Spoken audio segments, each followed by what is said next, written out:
एक समय की बात है, भगवान गौतम बुद्ध अपने शिष्यों के साथ बैठे हुए थे और उन्हें उपदेश दे रहे थे। तब उन्होंने अपने शिष्यों से कहा, क्रोध इंसान का सबसे बड़ा दुश्मन है। क्रोध करने वाला व्यक्ति खुद को हानि पहुंचना ही है, लेकिन दूसरों को भी हानि पहुंचना है।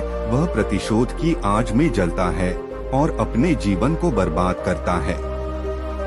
उनके उपदेश खत्म हो जाने के बाद उनके शिष्यों में से एक शिष्य खड़ा होता है और उसे बोलना है, तू एक ढोंगी है, तेरी बातें मनुष्यों के रहन सहन से विपरीत है। तू जो भी कहता है उसे अपने जीवन में अनुसरण नहीं करता और दूसरों को यह सब करने के लिए कहता है।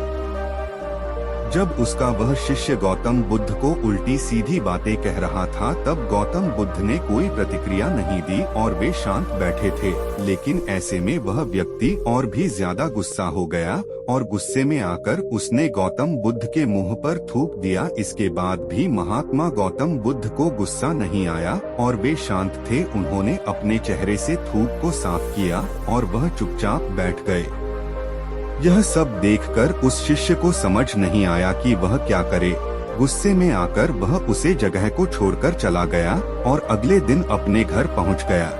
जैसे ही वह अपने घर पहुंचा, तब तक उसका दिमाग शांत हो चुका था। दिमाग के शांत होते ही उसे इस बात का एहसास हुआ कि उसने कितनी बड़ी गलती की है, उसे पाप हुआ है। वह खुद को मन ही मन कहने लगा, यह मैंने क्या कर दिया? मैंने महात्मा बुद्ध का अपमान किया है। ऐसा पाप मैं कैसे कर सकता हूँ? मैंने बहुत बड़ी गलती कर दी, मुझे जाकर उनसे माफी मांगनी होगी। यह कहकर वह तुरंत ही गौतम बुद्ध के पास चला गया, लेकिन गौतम बुद्ध उस स्थान पर नहीं थे। ऐसे में वह शिष्य उन्हें खोजना लगा। जैसे ही उसे महात्मा बुद्ध मिले तो वह उनके पैरों पर गिर गया और उनसे कहने लगा, मुझे माफ कर दीजिए, मुझसे बहुत बड़ी गलती हुई है। मैंने आपका अपमान किया है, मैंने यह बहुत बड़ा पाप किया है।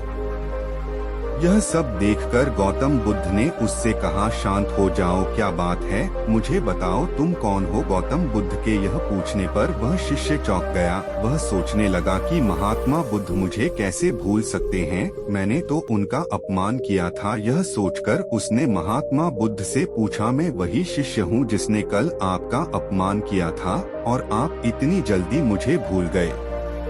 महात्मा बुद्ध ने उस शिष्य से कहा, मैंने तो पहले ही वह स्थान छोड़ दिया है और तुम अभी तक वहीं खड़े हो। तुम्हें अपनी गलती का आभास हो गया है, तुम पश्चाताप कर चुके हो। अब तुम आज के दिन में जीने का निर्णय लो। यदि तुम बीते हुए कल की बातें याद करके परेशान रहोगे तो तुम्हारा वर्तमान और भविष्य दोनों बिगड़ेंगे।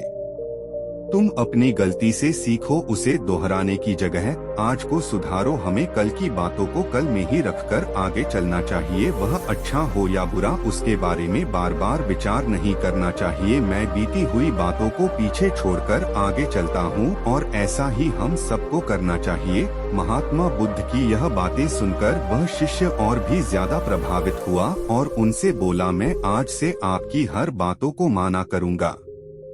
उस व्यक्ति का बोझ उतर गया।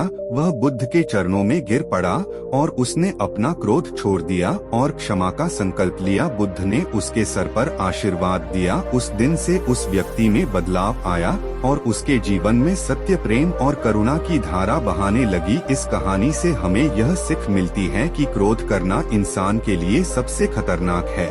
यह मनुष्य का सबसे बड़ा दुश्मन है जो उसे बर्बाद कर सकता है। इसीलिए मनुष्य को कभी भी क्रोध नहीं करना चाहिए। हमें यह भी सीख मिलती है कि बीती हुई बातों को हमें भूलकर आगे बढ़ना चाहिए। अगर कोई मनुष्य अपनी बीती हुई बातों पर ज्यादा ध्यान देता है तो उसका ध्यान पूरी तरह से भूतकाल में लगा होता है और वह इंसान कभी भी आगे बढ़ने की ओर विचार नहीं कर पाता। इसीलिए हमेशा पुरानी बातों को छोड़कर आगे बढ़ने की सोचे। हम सब जानते हैं कि क्रोध हमारे जीवन में विपरीत परिणाम ला सकता है, इसीलिए इसे संयमित रखना आवश्यक है। और इसी बात को ध्यान में रखते हुए गौतम बुद्ध ने हमें अपने उपदेशों के मध्य से एक महत्वपूर्ण संदेश दिया है। बुद्ध भगवान ने कहा है, क्रोध ऐसी आग है जिसमें क्रोध करने वाला दूसरों को जलाएगा तथा खुद भी जल जाएगा। यह बात हमें समझनी चाहिए कि क्रोध हमें नुकसान पहुंचाने के अलावा खुद को भी हानि पहुंच सकता है। जब हम क्रोध में होते हैं हम निरंतर तनाव में रहते हैं, मन स्थिर होता है और हमारी निर्णय लेने की क्षमता प्रभावित हो जाती है। क्रोध हमारे रिश्तों को भी नुकसान पहुंचा सकता है। जब हम क्रोध में होते हैं तो हम गुस्से में अपने पास वाले लोगों से बदले की भावना रखते हैं और उनसे अन्यायपूर्ण व्यवहार कर सकते हैं। यह हमारे परिवार, मित्र और समाज में दूसरों के साथ अच्छे रिश्ते बिगाड़ सकता है। इसीलिए हमें क्रोध को संयमित रखना आवश्यक है। बुद्ध भगवान ने हमें दिखाया है कि शांति और सुख का मार्ग क्रोध से होकर नहीं जाता है। वास्तविक शांति और सुख का मार्ग अंतर्मन की स्थिति के मध्य से प्राप्त होता है। बुद्ध भगवान ने हमें यह भी सिखाया है कि हमें पश्चाताप करना चाहिए और गलतियां से सीखना चाहिए। जब हम पश्चाताप करते हैं तो हमारी अज्ञानता और दुष्कर्मों के प्रभाव से मुक्त होने का मार्ग खुलता है। हमें आत्म संयम का विकास करना चाहिए और क्रोध को संयमित रखने के लिए ध्यान और मेधा का विकास करना चाहिए। मेरे प्यारे साथियों, क्रोध हमारे जीवन के विपरीत परिणाम ला सकता है। हमें अपने आप को संयमित रखने की समर्थ प्राप्त करनी चाहिए। हमें पश्चाताप करना और उससे सीखना चाहिए।